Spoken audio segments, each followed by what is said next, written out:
Jean-Pierre Chevènement, je disais, j'étais pas pour monter dans l'avion et maintenant je suis pas pour sauter sans parachute. Donc, là, tu parles du Frexit. Oui, je parle de ça.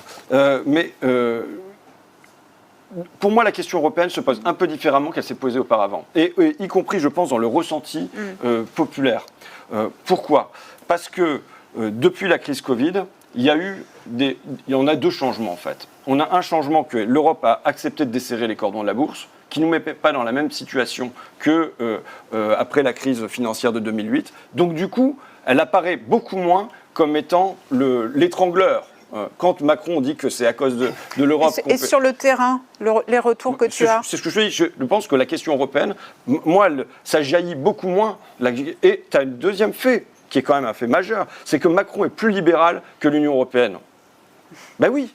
Mais même sur les travailleurs Uber, sur le congé parental, tu as un certain nombre de thématiques sur lesquelles il va en fait venir bloquer, j'y crois pas à l'Europe sociale aujourd'hui, mais un certain nombre de petites avancées qui pourraient avoir lieu, et en fait, tu as Emmanuel Macron qui est plus libéral que ne l'est l'Union européenne. Donc du coup, la critique de l'Union européenne, elle apparaît derrière aujourd'hui ce qui est l'épouvantail pour les classes populaires. Ça ne s'appelle pas Ursula von der Leyen, ça ne s'appelle pas Bruxelles, ça ne s'appelle pas la Commission européenne, ça s'appelle Emmanuel Macron.